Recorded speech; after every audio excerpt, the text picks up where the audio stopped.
नमस्कार, स्वागत है आप सभी का टोटल न्यूज में। आपके साथ मैं हूं रंजना अंकित द्विवेदी। वक्त हो चला है बिग न्यूज का। शुरुआत हेडलाइंस के साथ। भारत के 13 राज्यों में फैला कोरोना वायरस, 2 बुजुर्ग मरीजों की हुई मौत। कोरोना संक्रमितों की संख्या में इजाफा, 10 मरीज हो चुके हैं ठीक। दुनिया भर में कोरोना की चपेट में आए 1,25,000 से ज्यादा लोग, करीब 5,000 लोगों की हुई मौत, 68,000 से ज्यादा लोग हो चुके हैं ठीक, 47,000 लोगों की हालत स्थिर। कोरोना के खिलाफ अमेरिका का बड़ा कदम, राष्ट्रपति ट्रंप ने घोषित किया राष्ट्रीय आपातकाल। अमेरिका में अब तक 40 लोगों की हो चुकी है मौत। और कोरोना का अर्थव्यवस्था पर साइड इफेक्ट, पेट्रोल और डीजल की एक्साइज ड्यूटी में 3 रुपए प्रति लीटर का इजाफा, सरकार ने अधिसूचना जारी कर दी जानकारी। और खबरें विस्तार से।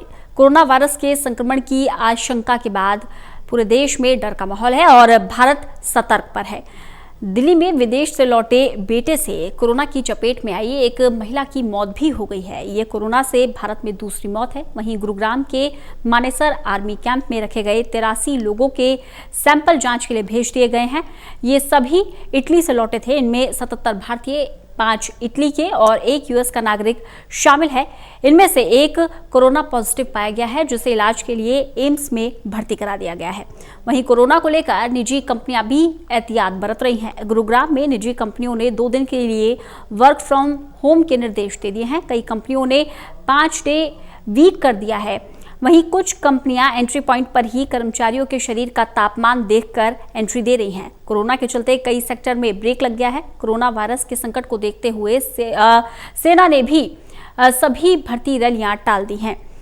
देश भर के कई राज्यों में स्कूल कॉलेज बंद कर दिए गए हैं। शॉपिंग मॉल, सिनेमा हॉल भी बंद रखने के आदेश दिए गए हैं ताकि लोगों का जमावड़ा ना हो, ये बीमारी ज्यादा लोगों के बीच में ना फैले, इसलिए एहतियात के तौर पर ये कदम उठाए जा रहे हैं। साथ ही मास्क और सैनिटाइजर को जरूरी वस्तुओं की श्रेणी में शामिल कर लिया गया है। तो कोरोना के कहर के चलते यूपी में 22 मार्च तो दिल्ली, बिहार, केरल, कर्नाटक, तमिलनाडु, जम्मू, श्रीनगर, हरियाणा, पंजाब, उत्तराखंड में 31 मार्च तक सभी स्कूल कॉलेज बंद रखने के आदेश दिए गए हैं।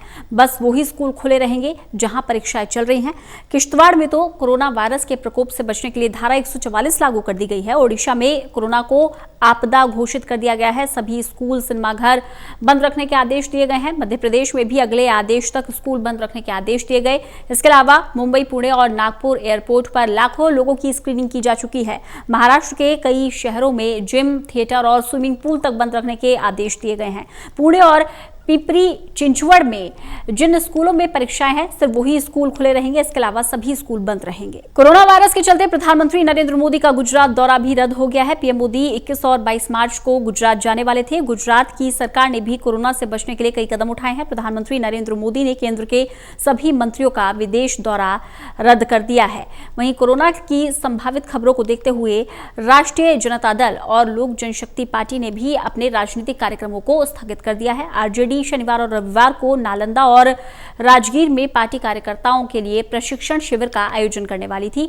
यह कार्यक्रम अब रद्द हो गया है। वहीं लोक जनशक्ति पार्टी के राष्ट्रीय अध्यक्ष चिराग पासवान बिहारी फर्स्ट यात्रा पे थे। उन्होंने भी अपनी यात्रा को स्थगित कर दिया है। उत्तराखंड सरकार के 3 साल पूरे होने पर आयोजित कार्यक्रमों को रद्द कर दिया गया है। तो कोरोना वायरस का असर दुनिया की अर्थव्यवस्था पर भी पड़ रहा है। इसी के चलते दुनिया में तेल को लेकर प्राइस वॉर भी देखने को मिल रहा है। इसी बीच भारत में पेट्रोल और डीजल पर 3 रुपए प्रति लीटर के हिसाब से एक्साइज ड्यूटी बढ़ा दी गई है। दुनिया में तेल पर छिड़े प्राइस वॉर को देखते हुए पिछले कई दिनों में कच्चे तेल के दामों में गिरावट की उम्मीद लगाई जा रही थी और अब कच्चे तेल के दाम कम हो गए हैं, जिसके कारण पेट्रोल और डीजल के दामों में मामूली गिरावट देखने को कुछ दिनों से मिल रही थी। हालांकि दाम गिरने का फायदा भारत में ग्राहकों को मिलता हुआ दिखाई नहीं दे रहा है, क्योंकि एक्साइज ड्यूटी 3 रुपए प्रति लीटर के हिसाब से बढ़ा दी गई है। दरअसल भारत में पेट्रोल और डीजल पर एक्साइज ड्यूटी ऐसे वक्त में बढ़ाई गई है जब पूरी दुनिया में कच्चे तेल की कीमतें घट गई हैं। वहीं इंडियन प्रीमियर लीग को 15 अप्रैल तक निलंबित करने और भारत दक्षिण अफ्रीका के बीच वनडे सीरीज के 2 मैचों को रद्द करने पर पूर्व भारतीय कप्तान सुनील गावस्कर ने अपनी प्रतिक्रिया दी है। बीसीसीआई के इस कदम का पूर्व भारतीय कप्तान सुनील गावस्कर ने स्वागत किया। उन्होंने कहा कि बीसीसीआई ने जनहित में ये फैसला लेकर एक उदाहरण पेश किया है। उन्होंने कहा कि बीसीसीआई सिर्फ पैसों के पीछे नहीं भागता, सबके स्वास्थ्य का ख्याल भी रखता है। आपको बता दें कि बीसीसीआई ने कोरोना महामारी की वजह से 29 मार्च से शुरू होने वाले आईपीएल को 15 अप्रैल तक निलंबित कर दिया है। साथ ही भारत और दक्षिण अफ्रीका के बीच 3 मैचों की वनडे सीरीज के 2 मैचों को भी रद्द कर दिया गया है। तो कोरोना का असर एंटरटेनमेंट जगत पर भी देखने को मिल रहा है। कोरोना के चलते आया सत्यायन मुखर्जी की महत्वाकांक्षी फिल्म ब्रह्मास्त्र की शूटिंग को भी टाल दिया गया है। खबरों के मुताबिक फिल्म की शूटिंग को अप्रैल तक के लिए स्थगित कर दिया गया है। ऐसे में रणवीर और आलिया की फिल्म इस साल दिसंबर में रिलीज हो पाती है या नहीं, ये अपने आप में बड़ा सवाल है। आपको बता दें, इससे पहले भी कई फिल्में और इवेंट शो कोरोना के चलते कैंसिल कर दिए गए हैं। रोहित शेट्टी की फिल्म सूर्यवंशी की रिलीज को भी पोस्टपोन कर दिया गया है, तो वहीं दिल्ली फैशन वीक को भी कोरोना के चलते स्थगित करना पड़ा। कुल मिलाकर कहा जा सकता है कि कोरोना की मार पूरे एंटरटेनमेंट जगत पर देखने को मिल रही है। और बिग न्यूज में फिलहाल इतना ही, लेकिन तमाम बड़ी अपडेट्स के लिए देखते रहिए टोटल न्यूज।